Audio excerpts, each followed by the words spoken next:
Hello നമസ്തേ കൂട്ടുകാരെ, ഞാൻ Germany വരുന്ന സമയത്ത് ഇവിടെ ഞാൻ ക്ലാസിക്കൽ ഡാൻസ് ഒക്കെ പഠിച്ചിട്ടാണ് വരുന്നത് നാട്ടിൽ നിന്ന്. അപ്പോൾ എനിക്ക് ഇവിടെ വന്നിട്ട് ക്ലാസിക്കൽ ഡാൻസ് കുറച്ച് ആളുകളെ പഠിപ്പിക്കാനൊക്കെ ക്ലാസ് എടുത്താൽ കൊള്ളാമെന്നൊക്കെ എനിക്ക് തോന്നി. അങ്ങനെ ഞാനിവിടെ ക്ലാസിക്കൽ ഡാൻസ് പഠിപ്പിക്കാനായിട്ട് രജിസ്റ്റർ ചെയ്തു. പക്ഷേ അതിനകത്ത് അത്രമാത്രം സമയം മെനക്കെടുത്താനൊന്നും ആരും തയ്യാറാവില്ല. എല്ലാവർക്കും ആവശ്യം അവരുടെ ഡെയിലി ലൈഫ്, അവരുടെ ആ ഒരു തിരക്കിട്ട ജീവിതത്തിൽ അവർക്കൊരു റിലാക്സ് തരുന്ന, അല്ലെങ്കിൽ നല്ല ഒരു ഒരു വർക്കൗട്ട് തരുന്ന ഡാൻസ് ചെയ്യാനാണ് ഇവിടെ ആളുകൾക്ക് താല്പര്യം. അങ്ങനെയുള്ള ഒരു മനോഹരമായ ഒരു എക്സസൈസ് വർക്ക് ഔട്ട് റൂട്ടീനാണ് സുംബ ഡാൻസ് എന്ന് പറയുന്നത്. അപ്പോൾ ഈ ഡാൻസ് എനിക്ക് പഠിച്ചാൽ എന്താണ് എന്ന് എനിക്ക് തോന്നി. അങ്ങനെ ഞാൻ സുംബ ഡാൻസ് പഠിക്കാനായിട്ട്, അല്ലെങ്കിൽ സുംബ ഡാൻസ് പഠിക്കാനെന്ന് വെച്ച് കഴിഞ്ഞാൽ മെയിൻലി അത് നമ്മളൊരു സ്ഥലത്ത് പോയി ഒരു ഗുരുവിൻ്റെ കീഴിൽ പഠിക്കുകയല്ല. മെയിൻലി ഇത് ഫിറ്റ്നസ് സ്റ്റുഡിയോയിൽ നമ്മൾ പോകുന്നു. നമ്മൾ അതിൻ്റെ മെയിനായിട്ടുള്ള ഒരു ലക്ഷ്യം എന്ന് പറയുന്നത് നമുക്ക് സ്വന്തമായിട്ട് അത് എൻജോയ് ചെയ്യാനായിട്ട് സാധിക്കണം എന്നുള്ളതാണ്.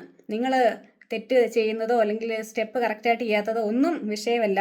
ആ മ്യൂസിക്കിനനുസരിച്ച് ആളുകളുടെ കൂടെ ഒരു മുറിയിൽ ഒരുപാട് പേര് ഡാൻസ് ചെയ്യുന്ന ഒരു കാര്യമാണ് സുംബ ഡാൻസ് എന്ന് പറയുന്നത്. അപ്പം ഈ സുംബ ഡാൻസ് ഞാൻ ചെയ്തപ്പം എനിക്ക് നല്ല രസം തോന്നി. കാരണം നമ്മൾ ഈ ആളുകളുടെ കൂട്ടത്തിൽ ഒന്നാമത് ചെയ്യുമ്പോഴത്തേക്ക് നമുക്ക് നല്ല എനർജി തോന്നും. പിന്നെ നമുക്ക് ഇടയ്ക്ക് വെച്ച് നിർത്തി പോകാനൊന്നും തോന്നില്ല. നമ്മൾ 1 അവർ ഇങ്ങനെ കംപ്ലീറ്റ് സ്വെറ്റ് ചെയ്ത് ഡാൻസ് ചെയ്ത് കഴിയുമ്പോഴത്തേക്കും നമ്മുടെ ആ ഒരു കാലറീസ് ഒക്കെ ബേൺ ചെയ്ത് കഴിയുമ്പം നമ്മുടെ ശരീരത്തിലെ രക്തയോട്ടമൊക്കെ ഒരുപാട് കൂടും. അതുപോലെ നമുക്ക് ടോട്ടലി ഒരു റിലാക്സ്ഡ് ഫീലിംഗ് കിട്ടും. അപ്പം നല്ല ഒരു എക്സസൈസ് റുട്ടീനാണ് ഈ സുംബ ഡാൻസ് എന്ന് പറയുന്നത്. ആ ഒരു ഡാൻസ് ഇപ്പം എനിക്ക് അധികം സമയം കിട്ടുന്നില്ലെങ്കിലും സമയമുള്ളപ്പോഴൊക്കെ ഞാൻ ഈ സുംബ ഡാൻസിൽ പോയി പാർട്ടിസിപ്പേറ്റ് ചെയ്യും. കാരണം സുംബ ചെയ്യുന്നത് മനസ്സിനും അതുപോലെ തന്നെ ശരീരത്തിനും ഒരുപാട് ഗുണമുള്ള ഒരു ഡാൻസാണ് സുംബ ഡാൻസ് എന്ന് പറയുന്നത്. അത് നമ്മുടെ നാട്ടിൽ എതിർക്കപ്പെടുക എന്ന് പറയുന്നത് പല കാര്യങ്ങളും, പല മോഡേൺ ആയിട്ടുള്ള കാര്യങ്ങളും വരുമ്പോൾ എതിർക്കുന്ന ഒരു പറ്റം ആളുകളുണ്ട്. അവർക്ക് പേടിയാണ്. മനുഷ്യരെ ഒന്ന് ഒതുക്കി നിർത്താൻ സാധിക്കാതെ വരുമ്പോൾ അവർക്കൊരു ബുദ്ധിമുട്ട് വരും. അങ്ങനെയുള്ള ആളുകൾ ഇങ്ങനെയുള്ള കാര്യങ്ങളൊക്കെ എപ്പോഴും എതിർത്തുകൊണ്ടിരിക്കും. ഒരു മാറ്റങ്ങളും കൊണ്ടുവരുന്നത് അവർക്ക് ഇഷ്ടമല്ല. ഇന്നത്തെ തലമുറ എന്ന് പറയുന്നത് അവർ ടെക്നോളജിയുടെ കാലഘട്ടത്തിൽ ജീവിക്കുന്നവരാണ്. അതുകൊണ്ട് തന്നെ ഈ ലോകത്ത് നടക്കുന്ന കാര്യങ്ങളും അവരുടെ അവകാശങ്ങളും ഒക്കെ അവർക്ക് നല്ല ധാരണയുണ്ട്. അതുകൊണ്ട് അങ്ങനെയുള്ള ആളുകളെ തളച്ചിടാനായിട്ടൊന്നും സാധിക്കുകയില്ല. തളച്ചിടാനായിട്ട് ശ്രമിച്ചാലും അത് നടക്കുകയില്ല. ഈ ആൺകുട്ടികളും പെൺകുട്ടികളും മിങ്കിൾ ചെയ്ത് സുംബ ഡാൻസ് കളിച്ചാൽ എന്താണ് സംഭവിക്കാൻ പോകുന്നത്? എന്താണ് സുംബയുടെ ഡ്രസ് കോഡ് അനുസരിച്ച് വസ്ത്രം ചെയ്യാനായിട്ട് സാധിക്കാതെ വരുന്നത്? കാരണം എന്താണ്? കാരണം ഒരു സ്ത്രീയുടെ വസ്ത്രത്തിൻ്റെ തുമ്പിലാണോ നിങ്ങളുടെ മേൽക്കൂര പണിതിരിക്കുന്നത്? അത് വസ്ത്രത്തിലൊരു വ്യത്യാസം ഉണ്ടായിക്കഴിഞ്ഞാൽ അത് ഇടിഞ്ഞ് പൊളിഞ്ഞ് താഴെ വീണ് നിങ്ങൾ മരിച്ചു പോകുമോ? അങ്ങനെയാണോ ഒരു കൺസെപ്റ്റ് നിങ്ങളുടേത്? അങ്ങനെയാണെങ്കിൽ അത് കുറച്ച് നാളുകൂടെ നിലനിൽക്കുകയുള്ളൂ. അത് മാറിക്കൊണ്ടേയിരിക്കും. ഇവിടെ പണ്ട് കാലത്ത് നമ്മുടെ നാട്ടിലെ പോലെ തന്നെയായിരുന്നു ഇവിടുത്തെ ആളുകളും. മറ്റുള്ള ആളുകളെയൊക്കെ വിലയിരുത്താനും ഒക്കെ ഇവിടെയുള്ള ആളുകളും ഈ യൂറോപ്യൻ രാജ്യങ്ങളിലും അങ്ങനെയുള്ള ആളുകളുണ്ടായിരുന്നു. ഇന്ന് അങ്ങനെയുള്ള ഒരു തലമുറ ഇല്ല. അതൊക്കെ ഡെവലപ്മെൻറ്റിൻ്റെ ഒരു ഭാഗമാണ്.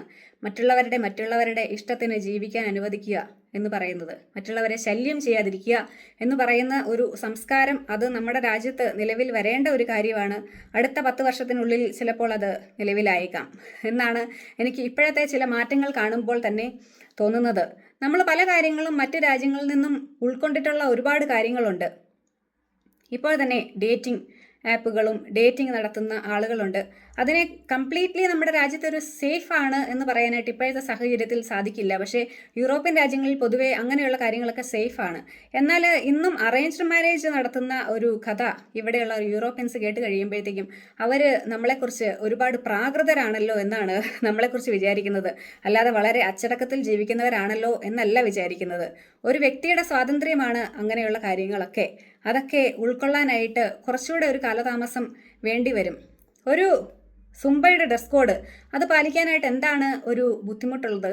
ശരിക്കും ഒരു വസ്ത്രം എന്ന് പറയുന്നത് ഒരു വ്യക്തിയുടെ പേഴ്സണാലിറ്റിയെ റിവീൽ ചെയ്യുന്ന ഒരു കാര്യമാണ്. ഒരു വ്യക്തിയുടെ പേഴ്സണാലിറ്റി വസ്ത്രത്തിൽ നിന്നും മനസ്സിലാക്കാനായിട്ട് സാധിക്കും. എന്നെ സംബന്ധിച്ച് ഞാൻ പലതരത്തിലുള്ള വസ്ത്രങ്ങൾ ധരിക്കാറുണ്ട്. എനിക്ക് പലപ്പോഴും എലഗൻ്റ് ആയിട്ട് വസ്ത്രം ധരിച്ച് പോകാനായിട്ട് ഇഷ്ടമാണ്. അവിടെ എനിക്കൊരു നല്ലൊരു അക്സെപ്റ്റൻസ് കിട്ടുന്നതായിട്ട് എനിക്ക് തോന്നാറുണ്ട്. ചിലപ്പോൾ ഞാൻ വളരെ സ്പോർട്ടി ആയിട്ട് വസ്ത്രം ധരിക്കും. ചിലപ്പോൾ വളരെ സ്ട്രക്ചറലായിട്ട് നല്ലൊരു വർക്കൗട്ടൊക്കെ ചെയ്ത് കഴിയുമ്പോൾ ഒരു കോൺഫിഡൻസ് വരുമ്പം വളരെ സ്ട്രക്ചറലായിട്ട് വസ്ത്രം ധരിച്ച് ഞാൻ പോകും. ചിലപ്പോൾ വളരെ കാഷ്വലായിട്ട്, വളരെ കെയർലെസ് ആയിട്ട്, വളരെ റെയറായിട്ട് അങ്ങനെ വസ്ത്രം ധരിച്ചു പോകും. കാരണം നമ്മളൊരു വിദേശ രാജ്യത്ത് താമസിക്കുമ്പോൾ നമ്മൾ കുളിക്കാതെ നനക്കാതെ നടക്കുന്ന നാട്ടുകാരാണ് എന്ന് പറഞ്ഞ് കേൾക്കാനായിട്ട് നമുക്ക് താല്പര്യമില്ല. അതുകൊണ്ട് തന്നെ നമ്മൾ പൊതുവെ വളരെ എലഗൻ്റായിട്ട് വസ്ത്രം ധരിക്കുക എന്നുള്ള ഒരു കാര്യം നോക്കാറുണ്ട്. എന്നെ സംബന്ധിച്ചുള്ള ഒരു കാര്യമാണ് ഞാൻ പറഞ്ഞത്. അത് ഇവിടെ ഒരു പ്രസക്തമായിട്ടുള്ള ഒരു കാര്യമല്ല. ഞാൻ പറഞ്ഞു വന്നത് ഒരു വസ്ത്രം എന്ന് പറയുന്നത് ഒരു വ്യക്തിയുടെ പേഴ്സണാലിറ്റിയെ നമുക്ക് ഡിറ്റർമൈൻ ചെയ്യാനായിട്ട് സാധിക്കും. വളരെ മിനിമലിസ്റ്റ് ആയിട്ടുള്ള ഒരാളെ നോക്കിയിട്ട് നമുക്ക് പറയാം അയാളൊരു സിമ്പിൾ ആയിട്ടുള്ള ഒരു വ്യക്തിയാണ് എന്ന് പറയാനായിട്ട് സാധിക്കും. അല്ലെങ്കിൽ നമ്മൾ ചിലരെയൊക്കെ നോക്കിയിട്ട് നമ്മൾ പറയും ഇയാൾക്ക് ഹി ഈസ് വെരി പുവർ, അവന് പൈസ ഇല്ലാത്തവനാണ്, അതുകൊണ്ടാണ് ഇതുപോലെ കീറി പറഞ്ഞ് മുഷിഞ്ഞ വസ്ത്രമിട്ട് നടക്കുന്നത് എന്ന് പറയും. എന്നാൽ ചില ആളുകളെ നോക്കിയിട്ട് നമ്മൾ പറയും അവനൊരു ആൽക്കഹോളിക്കറാണ്, അതുകൊണ്ടാണ് ഇതുപോലെയുള്ള വസ്ത്രമിട്ട് നടക്കുന്നത് എന്ന് പറയും. ചിലപ്പോൾ നമ്മൾ ഒരു ആളെ കണ്ടിട്ട് പറയും അവൾ വളരെ ബോൾഡാണ്, വളരെ ഗ്ലാമറസ് ആയിട്ട് വസ്ത്രം ധരിച്ചിരിക്കുന്നു. അപ്പോൾ ഈ ഗ്ലാമറസ് ആയിട്ട് വസ്ത്രം ധരിക്കുമ്പോഴത്തേക്കും ബോൾഡാണ്, അങ്ങനെ ഗ്ലാമറസ് ആയിട്ട് വസ്ത്രം ധരിച്ചാൽ മാത്രമേ ബോൾഡ് ആവുകയുള്ളൂ എന്നൊക്കെ ചോദിക്കുന്ന ചിലരുണ്ട്. അതിനകത്തുള്ള ഒരു റീസൺ എന്ന് പറഞ്ഞു കഴിഞ്ഞാൽ ടു ബി നോട്ടീസ്ഡ് എന്ന് പറയുന്ന ആ ഒരു സിറ്റുവേഷനിൽ വളരെ കോൺഫിഡൻ്റ് ആയിട്ട് അവിടെ നിൽക്കാനുള്ള ഒരു കേപ്പബിലിറ്റി, അതുകൊണ്ടാണ് അവരെ ബോൾഡ് എന്ന് പറയുന്നത്. അപ്പം അങ്ങനെ പലതരത്തിലുള്ള വസ്ത്രധാരണം നടത്തുമ്പോൾ ആളുകൾ നമ്മളെ വിലയിരുത്തും. അത് ഏത് രാജ്യത്താണേലും ആളുകൾ നമ്മുടെ പേഴ്സണാലിറ്റി എന്താണെന്ന് വിലയിരുത്തും. അപ്പം ഏത് പേഴ്സണാലിറ്റിയിൽ ജീവിക്കണം എന്നുള്ളത് നിങ്ങളാണ് തീരുമാനിക്കേണ്ടത്. അവിടെ നിങ്ങളുടെ വസ്ത്രധാരണത്തെയോ നിങ്ങളുടെ ലൈഫിനെയോ അവിടെയൊന്നും മറ്റുള്ളവർക്കൊന്നും കൈകടത്താനോ അല്ലെങ്കിൽ ചോദ്യം ചെയ്യാനോ ഉള്ള അവകാശം ഒന്നും ഇല്ല എന്നുള്ളതാണ്. ഇവിടെ ആരുടെയും ഒരു പേഴ്സണാലിറ്റി തിരുത്താനോ അല്ലെങ്കിൽ വസ്ത്രധാരണം തിരുത്താനോ പോകാറില്ല, നിങ്ങളെ വിലയിരുത്തും. അത് ഏത് രാജ്യത്തായാലും വസ്ത്രധാരണത്തിൻ്റെ പേരിലും ഒക്കെ നിങ്ങൾ വിലയിരുത്തപ്പെടും എന്നോർത്ത് ക്രിറ്റിസിസം അതാണ് നമ്മുടെ നാട്ടിൽ കൂടുതലായിട്ട് നടക്കുന്നത്. എന്നാൽ ക്രിട്ടിസൈസ് ചെയ്യുന്നത് കൊണ്ട് നമ്മുടെ നാട്ടിൽ കുറച്ച് പോസിറ്റീവ്സും ഉണ്ട്. കാരണം ക്രിട്ടിസൈസ് ചെയ്യുന്ന ആളുകൾ ഉള്ളത് കൊണ്ടാണ് ഒരുപാട് ഫാമിലി വ്ളോഗേഴ്സ് അവരുടെ വ്ളോഗ് ചെയ്യുന്നത്.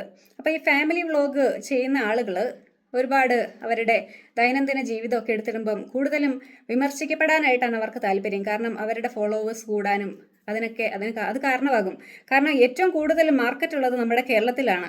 ഇപ്പം മറുനാടുകളിൽ നിന്നുള്ള ആളുകളും നമ്മുടെ കേരളത്തിലുള്ള പ്രേക്ഷകർക്ക് വേണ്ടിയിട്ട് വീഡിയോ ചെയ്യുന്നുണ്ട്. കാരണം ഈ മറ്റുള്ളവരുടെ കാര്യങ്ങളിലൊക്കെ കൂടുതലായിട്ട് അറിയാനും വിമർശിക്കാനും ഒക്കെയുള്ള താല്പര്യം നമ്മുടെ നാട്ടിൽ ആളുകൾക്ക് വളരെ കൂടുതലാണ്. അതൊരു രസമാണ് മറ്റുള്ളവരെ കുറിച്ച് ഇങ്ങനെ സംസാരിക്കുന്നത്. അങ്ങനെയാണ്. അപ്പോൾ ഈ സുംബ ഡാൻസിനെ കുറിച്ച് പറയുമ്പോഴത്തേക്ക് അതിൻ്റെ വസ്ത്രധാരണമോ അല്ലെങ്കിൽ ആൺകുട്ടികളും പെൺകുട്ടികളും മിങ്കിൾ ചെയ്ത് ഡാൻസ് കളിച്ചത് കൊണ്ടോ ഇവിടെ ലോകം അവസാനിക്കാനൊന്നും പോകുന്നില്ല. അതുകൊണ്ട് തന്നെ ഇങ്ങനെയുള്ള നിയമങ്ങളൊക്കെ എത്ര നാളത്തേക്ക് നടപ്പി വരുത്താനായിട്ട് സാധിക്കും എന്നുള്ള ഒരു കാര്യം ചിന്തിക്കേണ്ടതുണ്ട്. അതിനെതിരെയൊക്കെ നടത്തുന്ന ഈ ഒരു പ്രചരണമോ സമരമോ ഒക്കെ ആവുകയില്ല എന്നുള്ള ഒരു യാഥാർത്ഥ്യം മനസ്സിലാക്കി മുന്നോട്ട് പോകണം.